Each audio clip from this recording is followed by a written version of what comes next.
Ce programme vous est offert par UBA. UBA, Africa's Global Bank.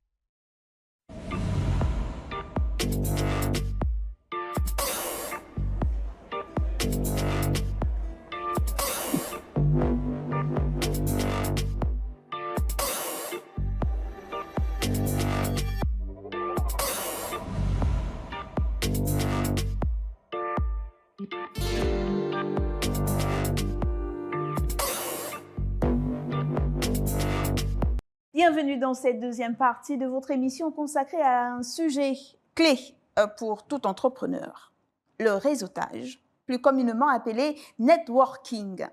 Dans un monde où les connexions humaines sont souvent le moteur du succès, savoir développer, entretenir et exploiter efficacement son réseau est devenu un art indispensable. Qu'il s'agisse de lancer votre affaire ou de la faire prospérer, la pratique du réseautage reste incontournable dans la journée type d'un entrepreneur. Nous avons vu dans la première partie les bases du réseautage et son importance stratégique pour développer des opportunités. Dans cette deuxième partie, nous allons approfondir la question en explorant la diversité dans le réseautage et les perspectives futures. Notre invité pour cette thématique est toujours Roger-Philippe Eteno. Rappelons qu'il est entrepreneur salarié et surtout président de l'association ABJA, Agir pour une jeunesse autonome. Alors, la voix, bonsoir. S'il vous plaît, avant que l'on ne reçoive notre invité sur le plateau, pouvez-vous rapidement nous rappeler ce qu'est le réseautage ?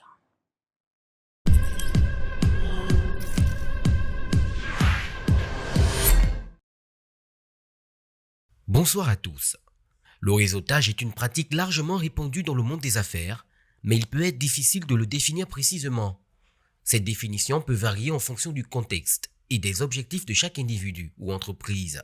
Mais en général, sachez que lorsqu'on parle de réseautage, l'objectif est de bâtir des liens solides avec d'autres individus qui peuvent apporter une valeur ajoutée à votre carrière ou à votre entreprise. Il englobe diverses activités telles que les échanges d'informations, l'établissement des relations professionnelles, le partage de ressources. Mais attention modeste, il est important d'indiquer à nos téléspectateurs qu'il n'est pas seulement question ici de collecter des cartes de visite lors d'événements de networking, mais également de cultiver des relations authentiques et durables. Le réseautage peut se faire de manière formelle lors des rencontres professionnelles ou d'événements de networking ou de manière informelle à travers des rencontres spontanées ou des interactions en ligne. Il peut également se faire à différents niveaux, que ce soit au sein de son secteur d'activité, de sa communauté locale ou même à l'échelle internationale. Voilà Modeste, je passe la main à notre invité pour la suite.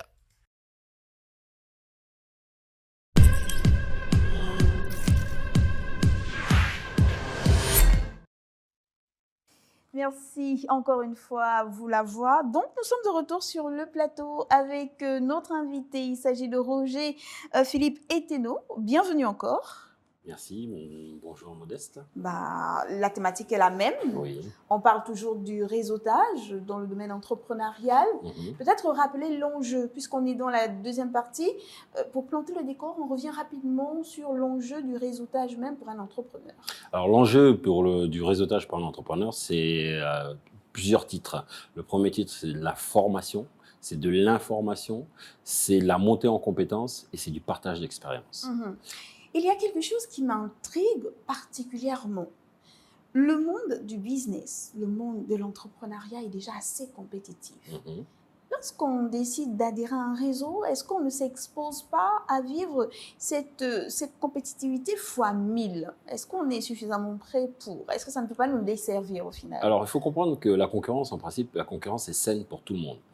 Pour le client, comme pour le commerçant ou l'entrepreneur. Pour la simple et bonne raison, ça va lui permettre de se comparer à l'autre et surtout de pouvoir se jauger et de pouvoir évoluer. Et surtout évoluer en fonction de ce qu'on appelle les best practices. Donc ce que l'autre fait de bien, moi je dois aussi pouvoir le prendre pour pouvoir m'améliorer. Et ce qui fait qu'après, ça fait un écosystème dans un domaine. Par exemple, on va prendre dans les snack bars. Aujourd'hui, les snack bars sont montés en compétences et en gamme par rapport à il y a 10-15 ans. Aujourd'hui, il y a une décoration beaucoup plus correcte et jolie. Il y a notamment aussi un achalandage au niveau des étagères avec les boissons qui sont différentes. Il y a aussi un catalogue de boissons qui s'est enrichi. Donc, il y a tous ces genres de choses-là qui est important. Il y a aussi beaucoup plus, par exemple, des toilettes propres, ce qui était très difficile à trouver dans ce genre d'établissement. Donc, vous comprenez bien qu'à un moment donné, c'est se challenger à l'autre. Il faut absolument pouvoir se challenger à l'autre pour pouvoir monter en compétence, tout simplement. Juste cette colle, on est entrepreneur ou on le devient? Les deux. Parce que quand on dit on est entrepreneur, c'est-à-dire qu'on a quelque chose en nous. D'accord, on a ce qu'on appelle une fibre. La fibre entrepreneuriale, on peut déjà l'avoir dès le plus jeune âge. On peut se rendre compte du fait qu'on arrive à manager les autres, à être un leader, de se rendre compte qu'on a déjà des idées, de se rendre compte qu'on a déjà concrétisé ces idées lorsque, par exemple, on a commencé à faire des crêpes et les vendre. Donc, il y a cette fibre entrepreneur, mais après, on le devient parce qu'il faut se former. Un entrepreneur ne cesse jamais d'apprendre. Et il faut comprendre aujourd'hui que la grande majorité des entrepreneurs les plus exposés, donc notamment ceux qui ont, entre parenthèses, le plus réussi, notamment financièrement parlant, ils ont un niveau qui est un niveau académique qui est relativement bas. Et pourtant, beaucoup de gens se posent la question, mais comment font-ils? Mais parce qu'en fait, eux, ils ont compris une chose. Ils ont pris le raccourci pour aller vers l'entrepreneuriat parce qu'ils se sont rendus compte qu'aller dans le système académique classique ne vous apprend pas à devenir entrepreneur, ne vous apprend pas à gérer une entreprise et surtout ne vous apprend pas à gérer des finances. Et donc, revenons au réseautage. Certains experts ou entrepreneurs disent ou mettent l'accent sur la différence qu'il y a entre réseautage formel et le réseautage informel. Dans le formel, on va mettre les associations, les forums, la tenue des événements. Et puis, dans l'informel, on dira la famille, les amis, on est au quartier, au voisinage. Est-ce qu'il y a un réseau qui pèse plus que l'autre? Alors oui et non, tout dépend dans quel réseau vous êtes. C'est sûr que vous êtes dans un réseau formalisé où il y a par exemple que des entrepreneurs, vous allez parler que des choses de l'entrepreneuriat. Lorsque vous êtes dans un réseau, comme vous dites, informel, notamment la famille, les amis, vous n'allez pas forcément parler que de l'entrepreneuriat. Et vous n'allez pas forcément vous entourer de personnes qui parlent d'entrepreneuriat. Par exemple, dans votre famille, combien il y a d'entrepreneurs? Si on prend dans les familles classiques aujourd'hui au Gabon, il y a peut-être un fou, parce qu'aujourd'hui, quand on est dans l'entrepreneuriat, c'est qu'on dit que c'est de la pure folie. Donc, il y a peut-être un fou et tout le reste, soit sont en fonction publique, soit sont dans le privé, soit éventuellement sont demandeurs d'emploi. Donc, vous comprenez bien que dans cet écosystème de famille, c'est un réseau, certes, mais qui n'est pas propice véritablement à pouvoir avoir l'envie de pouvoir échanger sur des sujets entrepreneuriaux qui, les autres ne pourront pas comprendre, tout simplement. La question de la crédibilité joue énormément aussi lorsqu'on parle de réseautage, que ce soit sur le plan national ou international. Par exemple, si moi, je fais dans la vente de t-shirts imprimés, j'ai une marque de t-shirts, et puis en étant entrepreneur gabonais, je veux adhérer à des réseaux, par exemple au Cameroun, au Congo, ou même au Sénégal, au Mali. Sur quoi je repose ma crédibilité pour être accepté? La crédibilité, en fait, si vous voulez, on va jauger l'entrepreneur au pied du mur par rapport à ce qu'il fait et ce qu'il sait faire. Et surtout, comment il va apprendre et quelles sont les valeurs qu'il partage. Les valeurs qui doivent être communes au réseau ou au forum dans lequel il veut rentrer, c'est ça qui va être, entre parenthèses, votre crédibilité. La véritable crédibilité d'un entrepreneur, c'est dire ce qu'il fait et faire ce qu'il dit. Donc, lorsque vous faites votre activité, notamment en imprimerie sur les t-shirts, si vous le faites de manière professionnelle, vous montez en gamme professionnelle, c'est là où vous aurez votre crédibilité. Pour la simple bonne raison qu'on s'adresse réellement à un entrepreneur. On ne s'adresse pas à quelqu'un, ce qu'on appelle aujourd'hui chez nous les debout, qui font de la débrouillardise pour, entre parenthèses, vivre au jour le jour. C'est très bien la débrouillardise au départ, ça apprend le métier. Mais à un moment donné, il faut monter en gamme et devenir réellement professionnel. Peut-être que c'est là où on insiste aussi sur la nécessité de se formaliser, de formaliser son entreprise. Tout à fait. Lorsqu'on parle de professionnalisation, c'est aussi la formalisation. Il y a certains marchés que vous n'atteindrez pas en restant, entre parenthèses, dans la débrouillardise. Mais lorsque vous êtes formalisé, notamment vous avez un compte bancaire, une fiche circuit, ça rassure un tout petit peu le client avec qui vous allez travailler. Parlons des finances. Une question très importante pour les entrepreneurs. Et généralement, lorsqu'on parle des finances, on pense aux banques. Est-ce que c'est possible que, ou alors, pour mieux formuler ma question, je suis restée dans la formalisation, pour mieux formuler ma question, comment est-ce que le réseautage peut aider l'entrepreneur, par exemple, à lever des fonds auprès des investisseurs? Alors, il y a le réseautage, par exemple, le plus connu du réseautage financier, c'est ce qu'on appelle la tontine. Vous prenez notamment une tontine à plus haut niveau. On ne va pas prendre la tontine de 600 000, 1 million ou autre. Prenez les grandes tontines que font les Chinois. Ils peuvent rassembler 150, 200, 300 millions et ils ne passent quasiment pas par le système bancaire.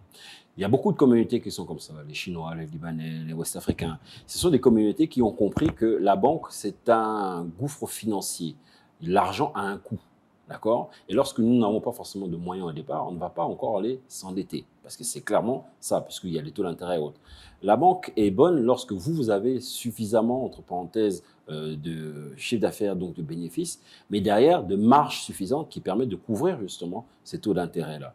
Donc, le réseautage financier est très important. Vous avez aujourd'hui les associations comme Gain, qui s'appelle Gabon Angel Invest Network, donc sont des business angels, ce sont les premiers au Gabon, qui aussi, c'est du réseautage, parce que eux, entre eux, ce sont un réseau de personnes qui peuvent financer des projets et qui se sont mis ensemble pour dire que lorsqu'il y a des appels à projets, parce que nous avons fait un appel à projet avec eux lors de la Semaine mondiale de l'entrepreneuriat en novembre, puisque c'est notre partenaire, nous avons mis en avant ce genre de réseau financier et qui permet aussi de pouvoir se dire 1 plus 1, ça fait le 2. Donc, par rapport à ça, il faut se dire, plus on sera ensemble, et moins en plus, le risque sera départagé et limité, dans ce qui fait que vous aurez moins à investir.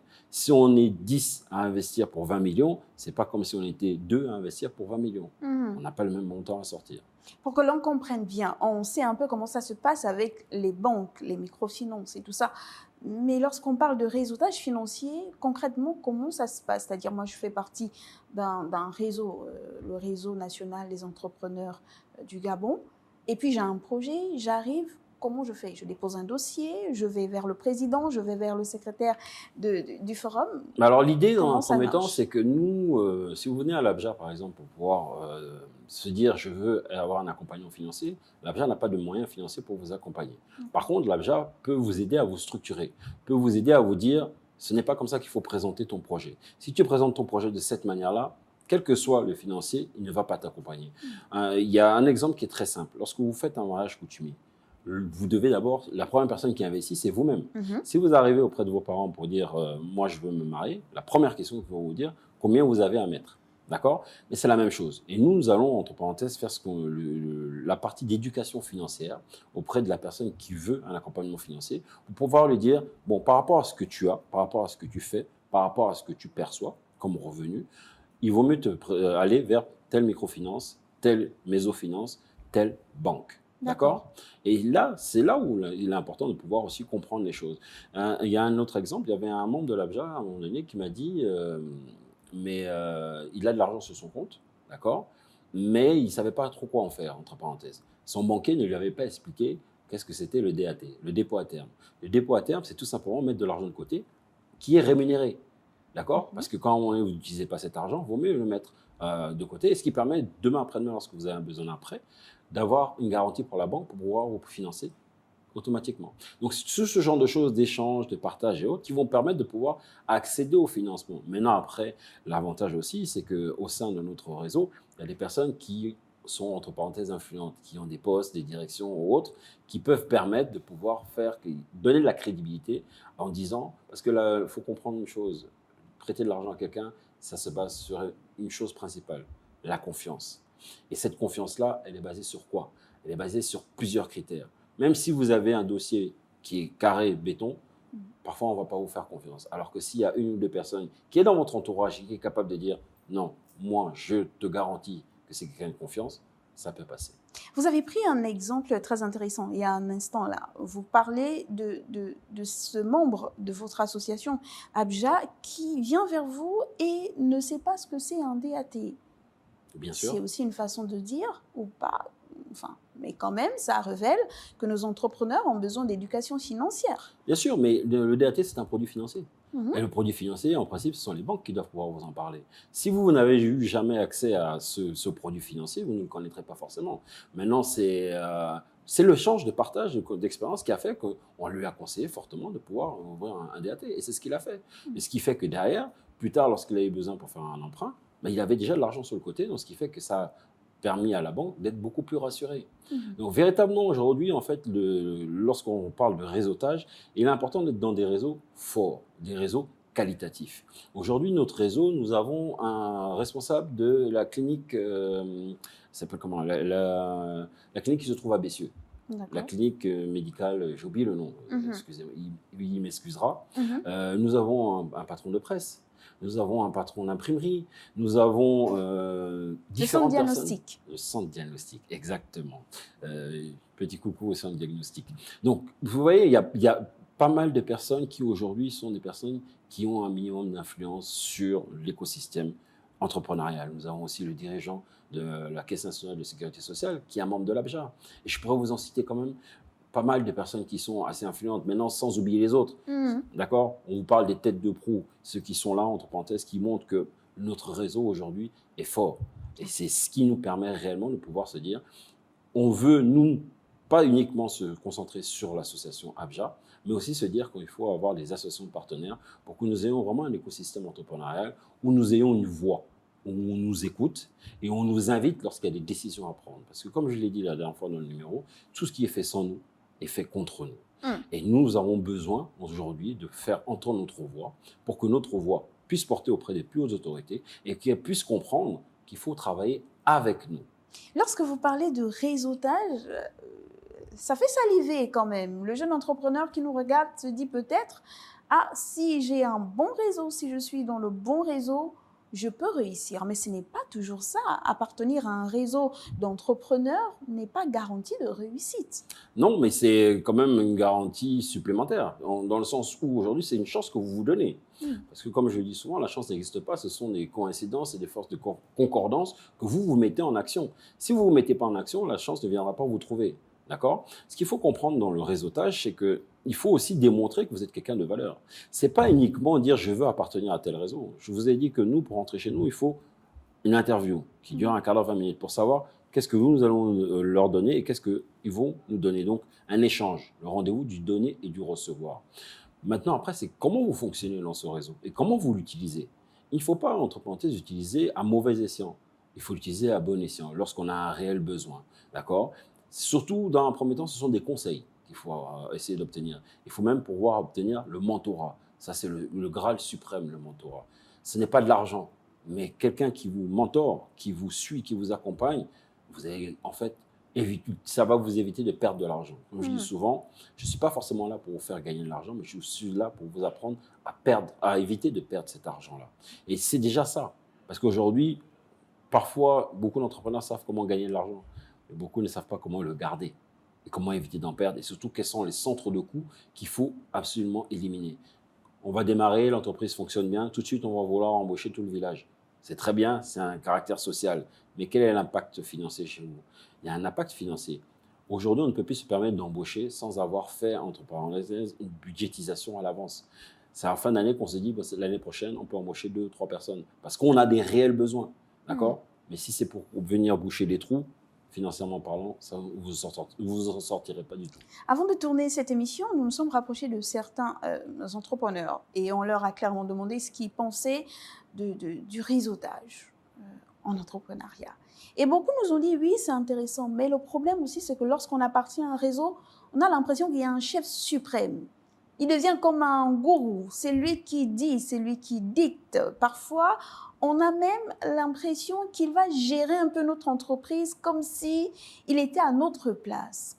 Quels sont les garde-fous que moi, en tant qu'entrepreneur, je mets en place pour éviter que finalement la relation ne se détériore pas? Voilà. Alors, il faut comprendre. On va reprendre l'exemple toujours de notre association, l'ABJA. L'ABJA, c'est une association avec une assemblée générale. L'assemblée générale est souveraine. Certes, il y a un bureau, le bureau national, et il y a un président que je suis aujourd'hui.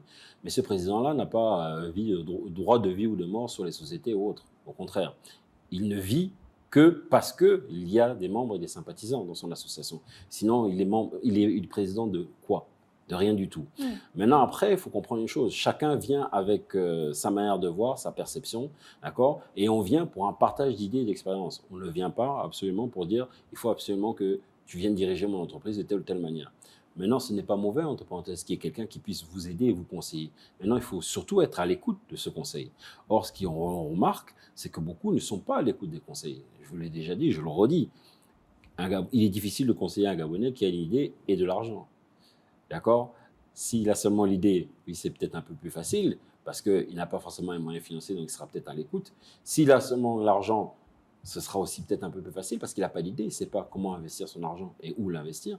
Mais s'il a les deux en même temps, c'est compliqué. Donc il faut avoir une certaine ouverture d'esprit et comprendre une chose. Les plus grands de ce monde se sont entourés de qui? Ils se sont entourés des premiers de la classe dans les universités, dans les écoles, des majors, parce qu'eux sont là pour pouvoir faire. Mais eux, les dirigeants, sont là pour faire faire. D'accord? Mais en même temps, ils apprennent aussi. On apprend à manager, on apprend à diriger. Ce sont des choses, je disais, l'auto-formation est très importante. Pour ne pas trop rêver, cet agripreneur-là, il évolue à Mouila, une des villes du Gabon. Et lui, vraiment, il est dans l'agriculture, il est passionné. Et on lui parle d'un réseau des agripreneurs gabonais. Et il se dit, si j'y adhère, je vais absolument réussir. Comment on fait pour garder la tête froide en tant qu'entrepreneur? Je vais, certes, adhérer à un réseau, mais pas forcément pour 2-3 mois plus tard élever mon chiffre d'affaires. Comment je fais pour garder la tête froide et puis ne pas tout de suite rêver? Alors rêver, on n'empêche pas les gens de rêver, c'est même ça qui fait vivre. L'espoir fait vivre. Je pense qu'il est important de comprendre une chose. Qu'est-ce que je viens chercher dans ce réseau? D'accord? Qu'est-ce que ce réseau peut m'apporter? D'accord? L'idée, je reprends encore cette idée d'alcoolique anonyme parce que c'est quelque chose qui est à l'international est connu, c'est simplement se retrouver entre personnes qui ont le même problème. D'accord? Pour qu'on fasse quoi? Qu'on trouve tous des solutions ensemble. Donc l'idée de l'agripreneur qui vient dans un réseau d'agripreneurs, c'est justement, ils ont des problèmes ou peut-être qu'il a des solutions et ils vont trouver ensemble les différentes solutions pour les autres ou pour soi-même. D'accord? S'il décolle, le but en fait dans ce genre de réseau, c'est une chose. Quand il y a quelqu'un qui décolle, il doit faire décoller les autres. C'est comme ça que ça se passe. Beaucoup aujourd'hui, ayant eu des postes à responsabilité, lorsque j'avais la possibilité de pouvoir faire travailler des PME gabonaises, je le faisais et sans aucune contrepartie. Pour la simple et bonne raison que justement, le fait d'être dans ce réseau-là permet aussi de pouvoir tirer les uns et les autres. La réussite de l'un, c'est la réussite de l'autre. D'accord? Maintenant aussi, il est important de pouvoir être dans ce réseau pour pouvoir être conseillé. Parce que lorsque vous parlez justement du fait qu'il a décollé, il commence à avoir des moyens et autres, qui va écouter? Il ne va pas écouter la personne du quartier, il ne va pas écouter quelqu'un de sa famille, puisqu'ils ne l'ont pas aidé pour arriver jusqu'à là. Par contre, il sera peut-être plus à l'écoute avec les personnes de son réseau qui vont lui dire que « Joe, ralentis un peu parce qu'en ce moment-là, tu ne fais pas des choses correctes et tu vas tout perdre. Tout ce que tu as bâti, tu peux le perdre en 1 minute. » C'est ça, en fait, le monde de l'entrepreneuriat. Si on n'apprend pas à pouvoir gérer ses émotions, gérer ses finances, eh bien, on peut tout perdre en quelques minutes. De quelle façon on va parler des pouvoirs publics? Parce que les pouvoirs publics ont un rôle à jouer, j'en suis certaine. Alors, de quelle façon ces pouvoirs publics-là peuvent-ils instaurer un climat favorable au développement du réseautage? Alors, les pouvoirs publics peuvent aider notamment par le biais de la Chambre de commerce ou la Chambre nationale des métiers de l'artisanat, puisque ce sont des chambres qui dépendent des pouvoirs publics.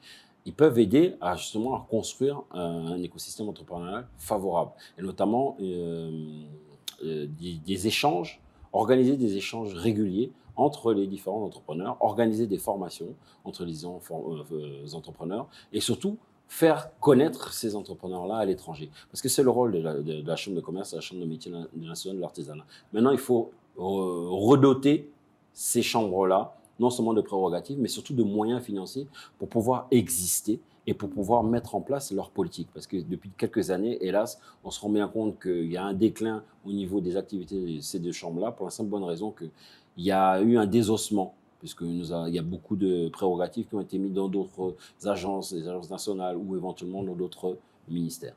Le temps passe tellement vite. Rappelez-nous dans quel secteur vous évoluez, puisque vous êtes entrepreneur.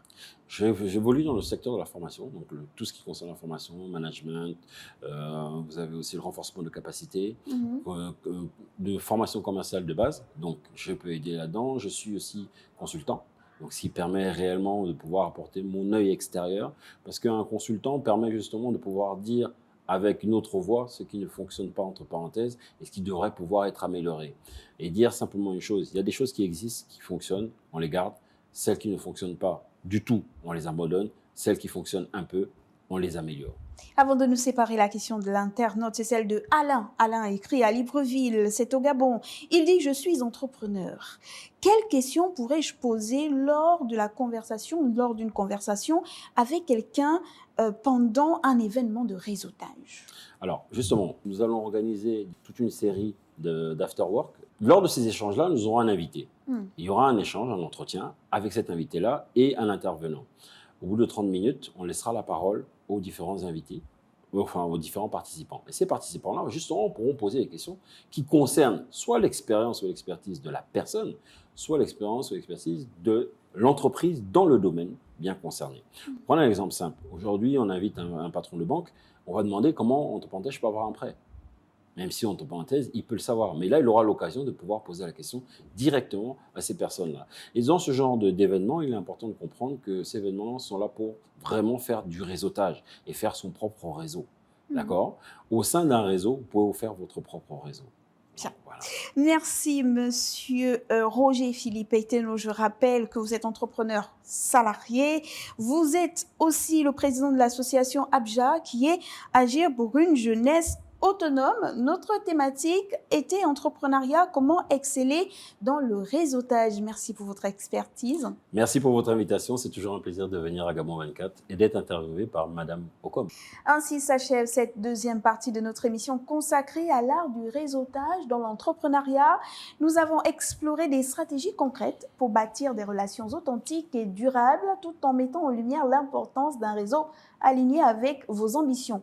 Gardez à l'esprit que le networking, comme il est souvent appelé, au-delà d'un simple échange de contacts, est avant tout une démarche humaine basée sur la confiance. Notre expert vous l'a dit, la réciprocité et le partage de valeurs. Et d'ailleurs, toute activité peut conduire à une action de réseautage. Votre famille, vos amis, vos loisirs, le bénévolat, la vie associative, tous ces aspects bien utilisés pourront vous permettre de rencontrer vos futurs clients ou collaborateurs. Merci de nous avoir suivis. On se retrouve très bientôt pour un nouvel épisode de Écho de l'écho. En attendant, n'oubliez pas que le temps de la réflexion est une économie de temps. Au revoir.